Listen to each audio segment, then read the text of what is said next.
Hey, welcome to Integrative Preparedness. I'm Steve Smith. How are you all tonight? It's a little bit later than I usually get to these things. I've had a busy day.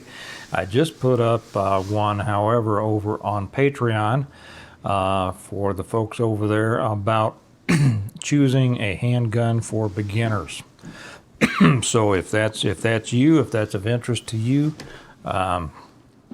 you'll want to go over there and join us over there. By the way, welcome to everybody. Welcome to all the new subscribers here on YouTube and all of the new members, all the patrons over on Patreon. We have a special level over there now that allows you to get in direct touch with me and let me answer your questions directly, either by email or message, or sometimes in a video, however you prefer. And that's working out great. It's called the Stonemont level, by the way.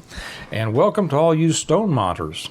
I'm going to read a portion out of one of the books here in a minute, just a couple of paragraphs, because it's about what I want to talk about today. Patreon also. I'll also be putting up one in the next week or two about shotguns and about carrying. So those are very important. Coming into the times that we're coming into, we know how tenuous these times can be. I won't show the t-shirts right now, but I've had a lot of people want to order those t-shirts. Yes, they'll be ready. Yes, a couple. Let's see, what did some people ask? Yes, you can ask for the design on the front or the back. There's a lot of other stuff coming too. So anyway, leave that there. The little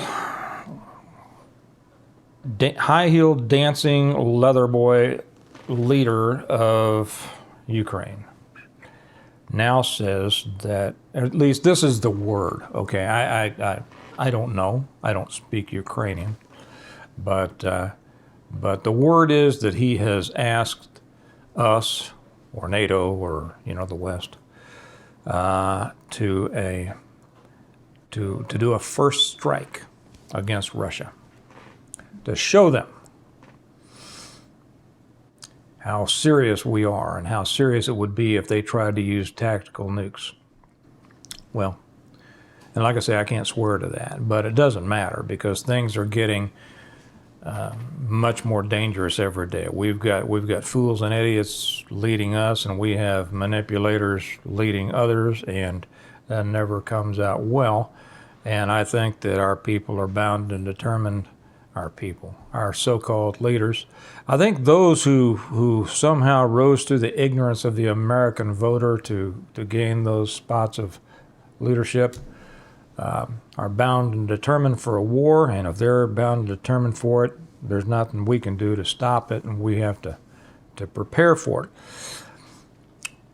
I've said that I think that there could be a localized, tactical, nuclear exchange, maybe not an exchange, just an attack from Russia. Whether we would respond or how we would respond, I have no idea, and neither does anybody else. And the ones who do know ain't talking, and they're sure not making YouTube videos, right? At least I don't think so. At least I haven't seen them. Maybe they have. That's my dryer going off. It must be time to get my clothes out of the dryer. See, I'm still living a normal life. But it's going to be a mess. Now, whether that happens or not, if we continue to escalate this, it seems to me there's a good chance that Russia escalates, and we have to be ready for we have to be ready for our systems to go down. Simple as that. And I don't think that most people have really thought about what that means. I know that it's easy to say everything's going down and we're back to the Stone Age, and a lot of people say that. But then, when I really get to talking to people in depth, I can see that it doesn't take long till we reach the point that they haven't thought beyond that. Other people think that if there's, a nuclear exchange, everything's over in the world, nothing can ever live again, they don't want to survive it and all this, which is an equally naive or ignorant position. If this escalates over there, I think that there's a good chance that they will shut down our grid. There's a number of ways to do that. I'm going to talk about that here in a minute, what you have to think about, what you have to be ready for. They can do it from a keyboard, right? And I have no doubt that there are plenty of people right here living in the continental U.S. that have access to our infrastructure and that would be at the receiving ends of the orders from those guys over there. I'll just put it that way. They can do it. We know that we're under constant cyber attack. That's only one way to do it. They could pop a nuke off put on a scud and pop them off the coast. You know, one off the East Coast, one off the West Coast, one off the Gulf into Texas, and all three of our grids are down. And that's just about it. And our grids are not coming back. And I've talked about this in detail in previous ones. I won't belabor the point right now. Or they could do it like that. And like I said, it doesn't have to be over there in one of their little bunkers to where the techies are fighting. I have no doubt that there are people right here in our country. And this is why, when war starts, it's why the rule of law is increased. And that's another thing that we have to be concerned about. Okay, we're getting into some really complicated areas here. And I think a lot of people haven't thought about them as they all go together. So like I say, I think there's probably plenty of people here. If you were Putin, what would you do? If you were Russian intelligence, what would you do? Well, I'd get people working on our electric production companies, wouldn't you? And our oil delivery and our refineries. I'd have people working there. I can't believe that he doesn't. So it may not come from overseas. I want to read something here from my first book, The Reversion. Talk a little bit about what we might expect in a grid down situation in just the first few days. I'll just start and then we'll discuss it a little bit. Christian looked at his uncle. Christian is one of the characters there, and his uncle is Jim Wyatt, the main character. Christian looked at his uncle. How bad do you think it's going to get? Jim thought for a moment, bringing the picture together in his mind. It's going to get bad, real bad. Now, picture this. This is what I would foresee in like several days after a grid down. It's been, 4 days? I imagine the city is starting to come apart. Most people are out of food and haven't had clean water for a couple of days.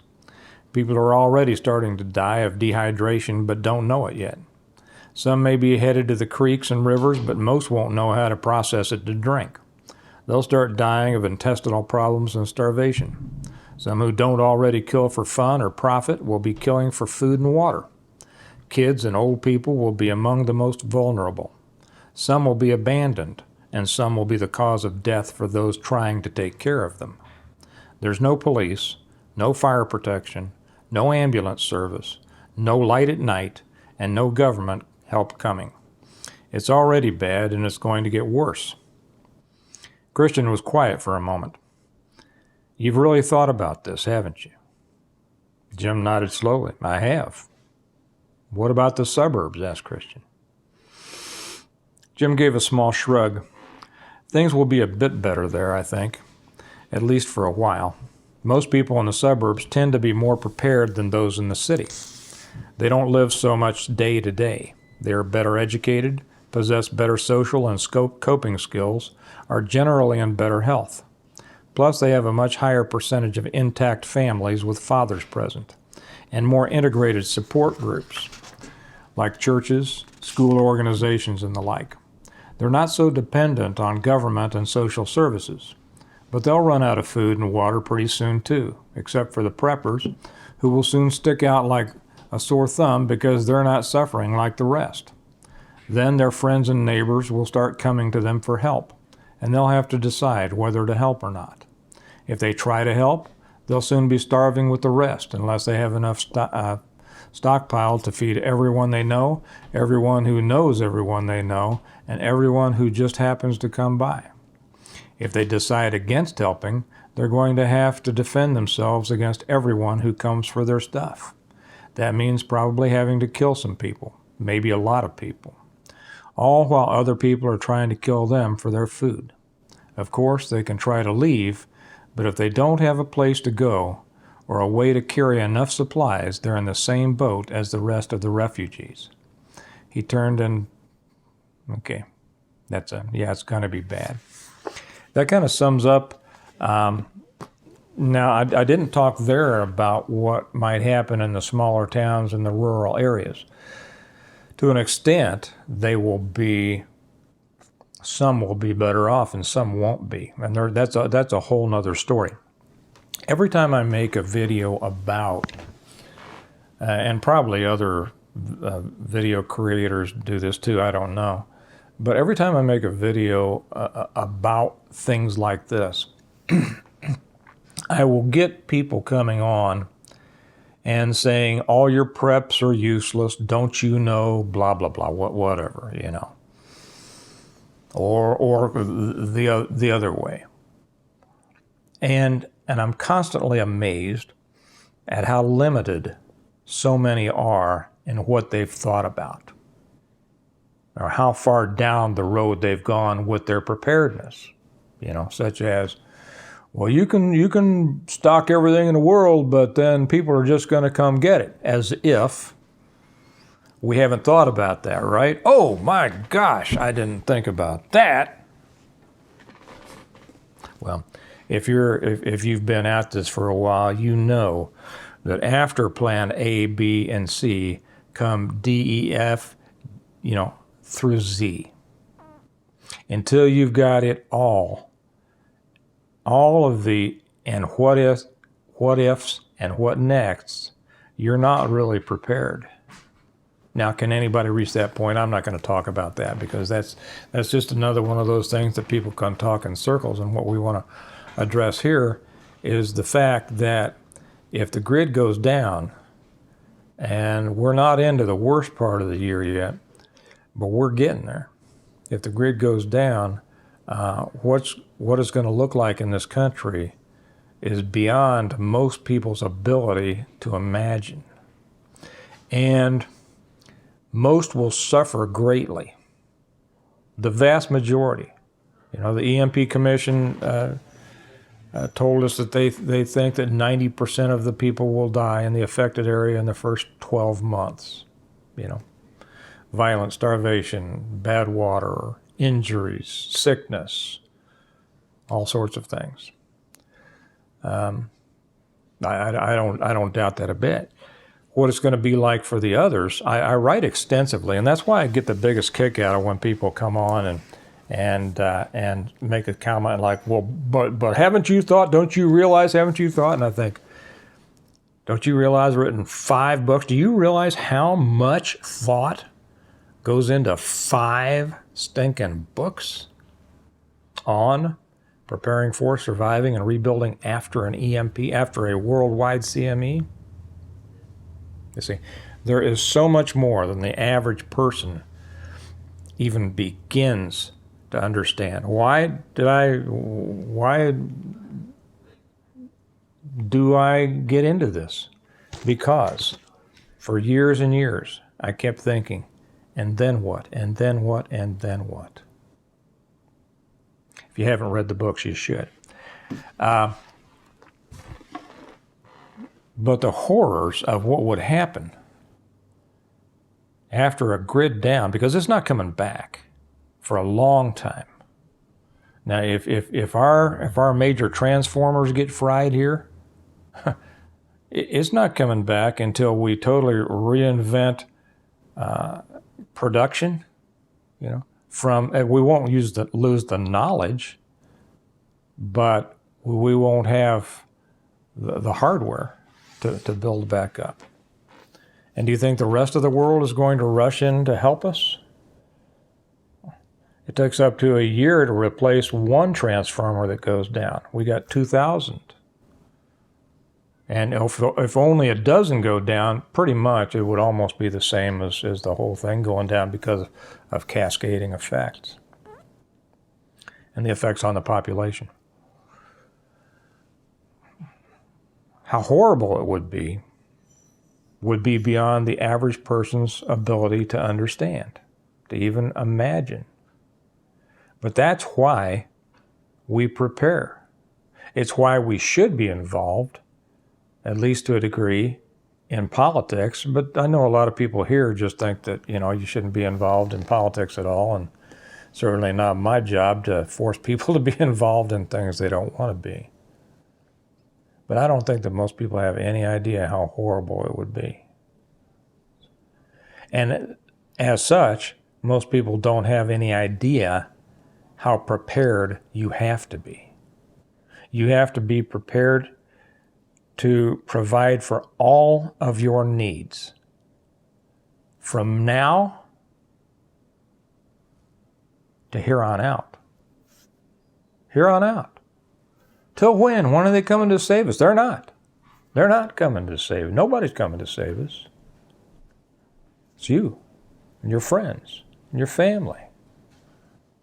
That's it. That means that what you have, if the lights all of a sudden, the grid goes down, that's it. What you have is what you have. And you need to be able to, so you have to have all, I'm not going to go through the whole list of things. We've talked about that before. But that's it. From then until maybe next generation or two, when technology is built back, you have to be the one providing for the needs of your family. Food, water, shelter, clothing, protection, medical care, all of those things. Now, we think that seems very daunting, and it is in our world. But our ancestors did it. The reason that a lot of our people nowadays couldn't do it is because they don't have the will. They have won't, but they don't have a will. And they don't have the skills, and they don't have the understanding, and they don't have the mental toughness that it would take. And I'm sure they will be among the 90% that will go by the wayside. But if you don't want to be a part of that 90%, if you want to be a part of the 10% and not just survive, but actually have a chance to build a good life, you have to do everything you can. And you have to do everything you can think of. And then you have to do everything you can't think of. That's why I wrote these books. That's why I wrote these. And that's why I advertise them. That's why I put them on here. For those of you who don't know, it's the Stonemont series. The Reversion, the Revival, the Renewal, and Appeal to Heaven, and Blessings of Freedom. Preparing for, surviving, and then rebuilding after the most catastrophic collapse you could imagine. It's about the horrible things. It's about the challenges. It's about the good things. And the good things is what will get us back. But all through those horrible things, you have to retain your ability to provide all of those important things for your family. And then build on the next generation. Now, I don't know if what's going to happen over there. I don't know if it's all going to pop off or not. And I sure hope that it doesn't, because to be honest, the life that we live now is a lot easier than the life we'd be living afterwards. But if it does pop off, my job is to make sure that my family can continue living as close to a normal life as possible. And there will be those out there now who are sitting back and said, you can't live a normal life. Well, you know what? People in the 1840s, there was a lot of people that lived pretty good lives. But people are going to be coming after you. Don't you know that? Yeah, I do. And I'll be waiting for them. But what if this and what if that? Well, I've thought about most of those. I think I've thought about all of them. but I make allowance for the fact that I might have missed something, right? Because we all can. But I have because I've made it my business. Most people haven't. And that's why their preparedness only goes so far and their understanding only goes so far. I'll tell a quick story. I wasn't going to tell it here. Actually, I was going to save it for Patreon, but years and years and years ago, I had just, at my gym, I just finished out testing a group for their white belts, their first level in my martial art. And I told them to go rest, take a break, get some water, and relax for a few minutes. I went over and I worked with some of the more advanced people. There's more to the story that I'm going to tell right now. I'll tell it over on Patreon, but I'll tell you the basics here. After I was working with those, I came back to the first group, and they'd been watching what the advanced group was doing. And so I said, and one of them said, "We've just been talking about we can't wait until we learn the black belt stuff." And I looked at him, and I looked at all of them, and I said, "Don't worry about the black belt techniques. Worry about black belt understanding. Because you know what gets you through? Yeah, you learn a lot more techniques, but you know how many of them you use in a real life situation? Hardly any. Hardly any. What they do is allow you to understand and master the basics better. So it's really not a matter of being complicated. It's a matter of strengthening your basics. I think some real hard times could be coming. And if that pops off, it's assured it's going to be the hardest time any of us have ever seen. And I don't think most people are ready. I don't think most people are prepared with their physical stuff, and I think there's a lot of people that are physically prepared and still mentally are still playing the game. I don't think that they really have a mental grasp of what it would really mean if everything went down.